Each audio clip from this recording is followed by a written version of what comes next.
Factually inaccurate. Morally correct. This is Babylon Bee Radio. Our top story. The infamous unsolved murder of rapper Tupac Shakur on the streets of Las Vegas, once thought to be a hit by the Southside Crips, is now believed to be the work of none other than former President Donald J. Trump, who authorities believe acted alone. Trump has been indicted for the murder. A charge of murder in the first degree was brought by Special Counsel Jack Smith. Tupac was murdered on Flamingo Road, less than 2 miles from where Trump Hotel later opened in 2017. Coincidence? I think not. Authorities now believe Trump fired a Glock 40 caliber pistol from the backseat of a white Cadillac while also somehow driving it. The rapper was struck 4 times in the chest and rushed to a hospital where he later succumbed to his wounds. This marks the 3rd time Trump has been indicted in the last few months, clearly marking him as a public menace who should not be on the streets. Trump is a monster. I'll feel much safer when he's off the streets. What if he comes after Post Malone next? Not on my watch. Trump's poll numbers have grown another 12% in response to the news. The Pentagon defended its position of promoting and funding abortions for service members this week, saying that abortion provides the military with a valuable opportunity to become proficient in killing innocent people. Killing starts at home, said an unusually passionate Pentagon spokesman John Kirby to reporters. If we can convince our women in uniform to kill their own beautiful, pure, innocent children, there's no limit to whom they will kill for the United States government. This is just good training. Sources confirm that female service members will be actively encouraged to kill their own offspring on the taxpayer's dime whenever possible. Women with the most abortions will be awarded with commendations, ribbons, and medals to recognize their willingness to murder babies for their country. If we train soldiers to kill babies in America, they will be much better equipped to kill babies in Lebanon, Yemen, or wherever. That's what it's all about. USA! USA! USA! President Biden reaffirmed the Pentagon's position, saying that killing America's babies was absolutely necessary in order to protect them. As writers and actors continue to strike against the insatiable greed of the studio executives who have oppressed them for years, the world is now in its 3rd month of realizing they're just fine without Hollywood. At first, I was worried. But then I remembered that Hollywood doesn't really contribute anything of meaningful value to the world whatsoever. Without Hollywood, I could still go outside, spend time with my kids, and catch up on decades worth of classic films that are much better than anything they make today. Thanks for helping me see the light, WGA. Experts believe that with writers and actors on strike, many people will spend less time watching remakes, reboots, and Marvel sequels and instead be involved in activities that enrich the mind and give life to the soul. This is an absolute catastrophe, said Disney CEO Bob Iger. Without the ability to turn the minds of your children into quivering blobs of inert pudding, we're finished. At airtime, the world breathed another sigh of relief upon realizing the strike would prevent any sequels to Greta Gerwig's Barbie. The United States Secret Service concluded its investigation into the theft of hamburgers owned by notable clowned man Ronald McDonald after a full-scale search turned up no sign of the missing burger sack or a viable suspect. The Hamburglar. The Hamburglar was reportedly not questioned to avoid the appearance of profiling or discrimination. We looked all afternoon, said Special Agent Eduardo Grimace, who spearheaded a joint task force with Officer Big Mac. Yes, I saw Hamburglar near the scene of the crime. And yes, he has a history of fast food larceny. But what am I supposed to do? Question him? That'd be outrageous.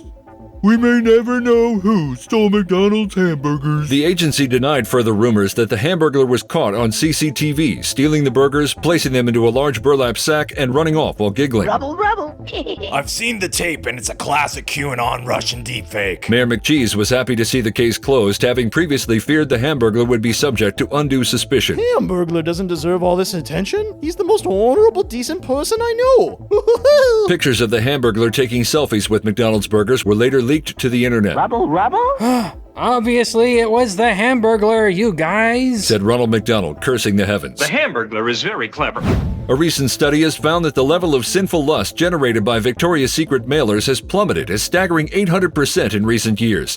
Experts are now attributing this significant decline to one simple yet profound reason. The once sexy magazine just isn't as seductive as it used to be. You were absolutely flabbergasted by the results, admitted lead researcher Dr. Albert Jones. Apparently, replacing beautiful in shape women with these obese and hairy dudes in lingerie causes the lust factor to plummet dramatically for some reason. According to sources, many participants in the study reported feeling a different kind of deep sense of disappointment and shame than usual upon receiving the latest Victoria's Secret mailer. Oh, gross. I've seen more enticing, sexy photos and bomb equipment catalogs. But I'm not attracted to this at all. Even the Prince of Darkness, Lucifer himself, weighed in on how torn he is over the issue. Look, on the one hand, I hate beauty, and I applaud Victoria's Secret for trying to deconstruct and distort it by presenting morbid obesity and queerness as objectively beautiful. But I mean, come on, where's all the hot, tantalizing lust these days? These things used to be serious sin gateways. Satan promised to restore the sinful lustiness to the mailers and that he would not rest until he had made Victoria's Secret sexy again. A local follower of the new religious sect known as Christians expressed frustration after a letter from the Apostle Paul arrived, notifying the group of believers that circumcision is not a requirement to be a member of the church. It would have helped to have known about this a few days ago. I became a believer in Jesus Christ last week, and I was so gung-ho about doing everything I could to show how serious I was about changing my life. These Jewish guys told me if I really wanted to belong, I needed to get circumcised. Now we get this letter from Paul saying it's not required? Could have saved myself a lot of pain, let me tell you, if I had been a little more patient. Whew, I still can't walk straight. A small group of troublemakers has reportedly been traveling around to Christian churches throughout Asia Minor and telling believers they have to be circumcised. It's kind of messed up, actually. I was a little suspicious when one of the guys was telling me I had to get circumcised, and they kept giggling, but I really wanted to fit in, so I figured I should go ahead and do it. I just wish that letter had gotten here sooner. Come on, Paul. You're killing me here. Oh, geez. Ever heard of a post office? Rumors persist that the group claiming circumcision is necessary was considering kicking their practical joke up a notch to find out what other body parts they could convince people to cut off.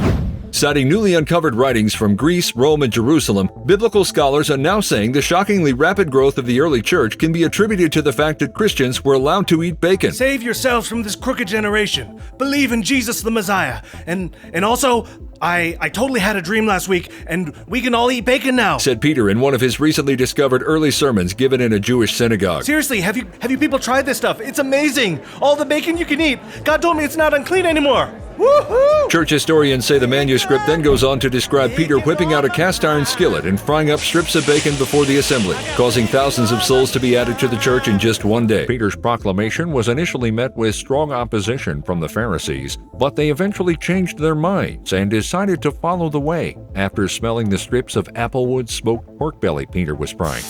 We can't say that we blame them. Sources say Pharisee interest tapered off, however, after Christians started getting thrown to the lions. In an effort to be more sensitive to modern churchgoers, the elders at the Reformed Church in Fallbrook decided to spice things up during their worship service by playing some more modern, hip music from the early 20th century. We know that modern audiences are accustomed to more upbeat and catchy tunes, said Elder Dean Van Dykstra. So we're trying to be all things to all people so that the gospel might reach some. The service bulletin caused a stir when the church saw a section for special music listing "This Is My Father's World," written in 1901, which, as everybody knows, is after the special dispensation of 18th and 19th century classic hymns with actual theology in them, and long after the authorized Psalms of David were written in 1000 BC. Not everyone was happy with the new music selection. We were already meeting the modern churchgoers halfway when we set the Psalms tunes from the 18th and 19th century, said deacon and church greeter Brad Van Holland. This is just too far. It's sad to see the church move in such a worldly direction. Across town at Grace Explosion Church, worship leader Paul Seven-String Johnson recently introduced a worship song that came out in 2021 as a, quote, classic hymn. All right, let's all join together in this ancient song of old.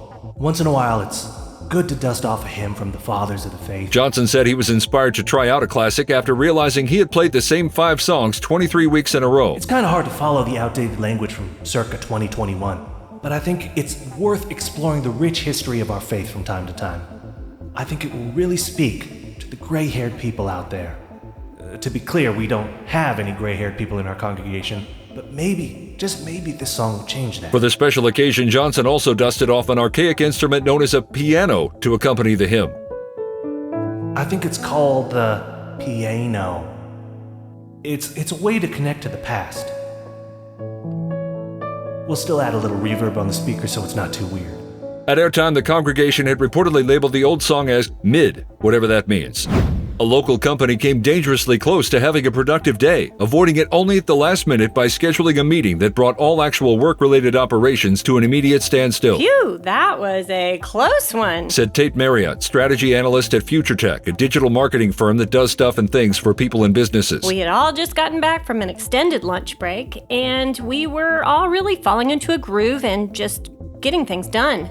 We were in real danger of being productive today. Fortunately, Brad called a meeting. Brad Poppin, Future Tech's analysis strategist, sent out calendar invites to all key members of the company, thereby ending any possibility of reaching the day's objectives. When I saw how much was getting done, I knew I had to step it up. I've always taken pride in my ability to prevent productivity, whether it be through scheduling meetings or just by walking around and showing TikTok videos to everyone.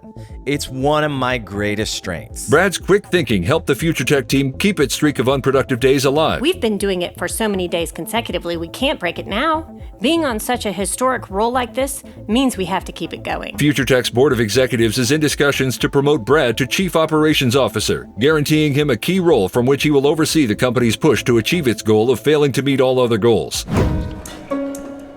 Amid the vast savanna of cubicles that make up the marketing department, Gerald Nevy is on the hunt.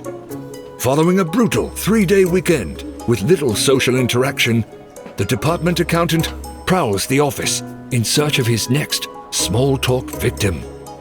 With a predatory gaze, seeking out telltale signs of coworker vulnerabilities such as boredom or eye contact, Nevy stalks up and down the aisles, ready to pounce. This morning he carries with him a new coffee mug inscribed with Obsessive Coffee Disorder. The mug is one of many rudimentary tools used by Nevy to strike up conversations with unsuspecting prey. Hey, Sheila. Blurts a salivating Nevy at the unwitting receptionist. His new mug is held in clear view. It's not the heat, it's the humidity. Am I right? Alas, Sheila escapes unharmed as her phone rings and she insists it is important. Too hungry to give up after one failure, the accountant continues roving the feeding grounds. Coincidentally, many of his victims seem to be having serious phone conversations, which he suspects could be a clever form of camouflage. He spots a group of colleagues chatting near the water cooler, but they seem too engaged and alert to approach. Plus, they're talking about the big game, and he did not watch the big game. He makes a mental note to watch a big game, then moves on, hoping to find easier prey. At airtime, Gerald Nevy was seen gorging himself on an unfortunate victim, the UPS guy. B Radio features officially curated content from the Babylon Bee, scripted, voiced, and produced by Austin Robertson. Additional voices in this episode from Bettina, Brandon, Dan, Jordan, Kristen, and Travis. Like what you hear? Leave us a review on Apple, Spotify, iHeart, or wherever you get your podcasts.